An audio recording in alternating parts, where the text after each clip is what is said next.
Si ta remise en forme, ça ne commençait pas par forcer ton corps, mais plutôt par apprendre à le comprendre. Pendant longtemps, on nous a fait croire que pour être en forme, il fallait toujours faire plus vite, plus fort, plus longtemps. Puis peut-être que toi aussi, tu as déjà pensé, si je veux des résultats, il faut que je me pousse, il faut que je m'éreinte à m'entraîner. Mais la réalité, c'est qu'à partir de 35-40 ans, ça nous tente plus. Ton corps, il change naturellement. Les hormones évoluent, la récupération n'est pas la même. Notre système nerveux, il est déjà souvent tellement sollicité par la vie quotidienne, le travail, la famille, la charge mentale, les responsabilités, les obligations. Puis là, parfois, pousser le corps encore plus, c'est créer l'effet inverse. Plus de fatigue, plus de tension, puis même souvent plus de blessures. Puis souvent encore plus de découragement. Donc, c'est exactement ça, pour cette raison-là, que j'enseigne maintenant le mouvement intelligent en lien avec mon programme YogaFit. Le mouvement intelligent, c'est simplement l'art de bouger avec conscience. C'est apprendre à comprendre son corps.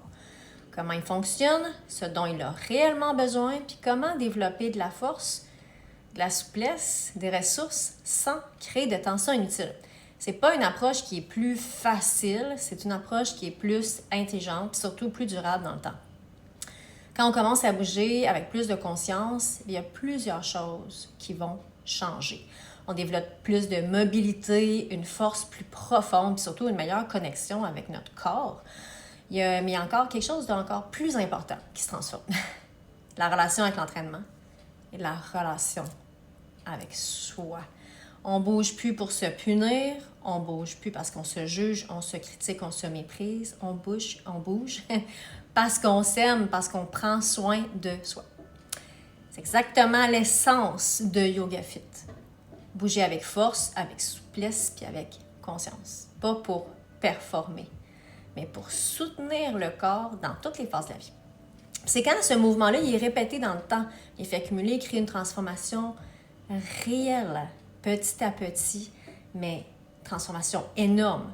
Le corps des femmes n'a pas besoin d'être forcé, puis encore plus, puis toujours plus. Il a besoin d'être accompagné intelligemment. Puis très souvent, c'est exactement là que la vraie transformation commence. Donc, ma question aujourd'hui pour toi, quand tu t'entraînes, est-ce que tu as l'impression d'écouter ton corps ou tu as l'impression de te battre contre lui?